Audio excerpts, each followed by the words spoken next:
మేము వరద సహాయం చేయడానికి ఖమ్మం వెళ్తే మాపై దాడి చేసి కేసులు నమోదు చేస్తున్నారని సీఎం తాటాకు చప్పుళ్లకు ఎవరు భయపడరని మాజీ మంత్రి ఎమ్మెల్యే హరీష్ అన్నారు. అక్కడి ప్రజలు ప్రభుత్వంపై దుమ్ము ఎత్తిపోస్తున్నారని పేర్కొన్నారు. ప్రజాపాలన కాదు రాక్షస పాలన నడుస్తుందని హరీష్ రావు విమర్శించారు. తమకు వస్తున్న స్పందన చూసి ఓర్వలేకనే దాడులు చేస్తున్నారని మండిపడ్డారు. బీఆర్ఎస్ ఎమ్మెల్యేలు, ఎంపీలు, ఎమ్మెల్సీలు నెల వేతనం వరద బాధితులకు కోసం సీఎం సహాయ నిధికి అందిస్తున్నట్లు తెలిపారు. తమలాగా బీజేపీ మిగతా పార్టీల నాయకులు సహాయం చేయడానికి ముందుకు రావాలన్నారు. సిద్దిపేటలోని ఎమ్మెల్యే క్యాంపు కార్యాలయం వద్ద ఖమ్మం వరద బాధితులకు సరుకులు పంపే వాహనాలను మాజీ మంత్రి ఎమ్మెల్యే హరీష్ రావు ప్రారంభించారు. బాధితులకు అన్నం, నీళ్లు ఇవ్వలేకపోయారని, ఇండ్లు నీళ్లలో మునిగిపోయాయని, వారికి 2 లక్షలు నష్టపరిహారం ఇచ్చి ఆదుకోవాలని ప్రభుత్వాన్ని డిమాండ్ చేశారు. మానవ సేవయే మాధవ సేవ అని అందరూ ముందుకు వచ్చి వరద బాధితులకు సాయం చేయడానికి ముందుకు రావాలని పిలుపునిచ్చారు. ఖమ్మం, మహబూబాబాద్ లో వర్షానికి తీవ్ర నష్టం వాటిల్లిందన్నారు. సిద్దిపేట నుండి ఉడత భక్తిగా సాయం చేస్తున్నామని, సహాయం చేయడంలో ప్రభుత్వం పూర్తిగా విఫలమైందన్నారు. ముందుగా ప్రభుత్వం మేలుకుంటే మరింత ప్రాణ, ఆస్తి నష్టాన్ని తగ్గించే అవకాశం ఉండేదన్నారు. అందరికీ నమస్కారం. ముఖ్యంగా ఖమ్మం, మహబూబాబాద్ జిల్లాలో తీవ్రమైనటువంటి నష్టం జరిగిన ధర్మల సిద్దిపేట నియోజకవర్గం నుంచి ఆ ఖమ్మం, మహబూబాబాద్ ప్రజల్ని ఆదుకోవడానికి మరి స్వచ్ఛందంగా మా పట్టణంలోని వ్యాపారవేత్తలు, స్వచ్ఛంద సంస్థలు, బీఆర్ఎస్ పార్టీ నాయకులు అందరం కలిసి ఉడతా భక్తిగా వారిని ఆదుకోవడానికి ఈరోజు కొన్ని వాహనాలను ఖమ్మంకు పంపిస్తూ ఉన్నాము. మళ్ళీ రేపు, ఎల్లుండి ఇంకా కొన్ని వాహనాలను తయారు చేసి మహబూబాబాద్ జిల్లాకు కూడా పంపించడం జరుగుతుంది. ముఖ్యంగా ఈరోజు ఒక 200 క్వింటాళ్ళ సన్న బియ్యాన్ని, ఒక 2000 కిరాణా సామాన్ కిట్స్, ఒక 500 బ్లాంకెట్స్, ఒక 2000 బ్రెడ్ ప్యాకెట్స్, ఆలుగడ్డలు, ఉల్లిగడ్డలు తదితర సామాన్లన్నీ కూడా తయారు చేసి ఈరోజు ఖమ్మం జిల్లాకు పంపించడం జరుగుతూ ఉంది.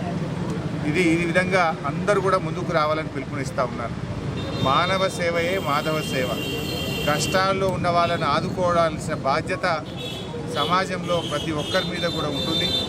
ఎవరి స్థాయికి తగ్గట్టు వాళ్ళు ముందుకు వచ్చి ఈ ఖమ్మం, మహబూబాబాద్ వరద బాధితుల్ని ఆదుకోవాలని చెప్పి బీఆర్ఎస్ పార్టీ తరఫున నేను పిలుపునిస్తూ ఉన్నాను. ఇలా ప్రభుత్వం పూర్తిగా ఫెయిల్ అయిపోయింది.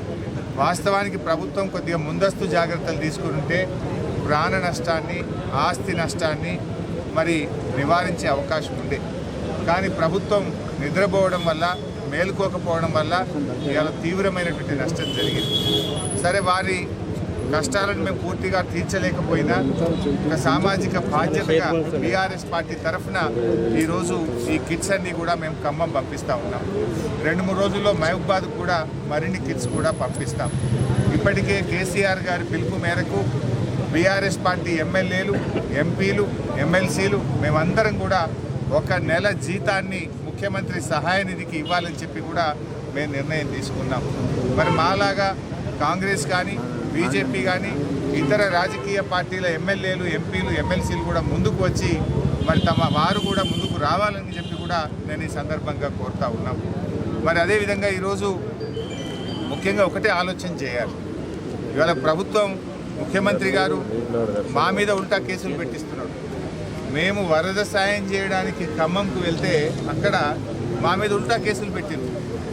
మేము అక్కడికి వెళ్ళి వాళ్ళను పరామర్శించి వారికి ఉడతా భక్తిగా కొన్ని కిట్లు ఇచ్చాం. మా మీద దాడి చేసినారు. దాడి వాళ్ళే చేసిండ్రు. పైగా మళ్ళీ ఉల్టా మా మీదనే కేసులు పెడతా ఉన్నారు. అంటే ఈ ప్రభుత్వం పూర్తిగా దుర్మార్గంగా వ్యవహరిస్తూ ఉంది. ఇది ప్రజాపాలన కాదు, రాక్షస పాలనగా మారింది. ప్రజాపాలనలో సాయం చేసే చేతులకు ఎవరన్నా కేసులు పెడతారా? సాయం చేయడానికి వెళ్ళిన మా మీదనే అక్రమంగా కేసులు బనాయించి ఉల్టా ఈరోజు ప్రభుత్వం మమ్మల్ని ఇబ్బంది పెట్టే ప్రయత్నం చేస్తుంది. సరే, మీ కేసులకు మేము భయపడేది లేదు. అంతిమంగా ధర్మం, న్యాయం గెలుస్తుంది. ఖమ్మంలో దాడి చేసింది ఎవరు? నువ్వు కేసులు పెట్టింది ఎవరి మీద? దాడి చేసేది నువ్వే, ఉల్టా మా మీద కేసులు పెట్టేది నువ్వే. అంటే అధికారం ఉందని చెప్పి నీ ఇష్టారాజ్యంగా వ్యవహరిస్తూ ఉన్నావు. ఇది మంచిది కాదు. దయచేసి ఇటువంటి మానుకోండి. ప్రజలు నవ్వుకుంటున్నారు. నిన్న మహిళలు కూడా అక్కడ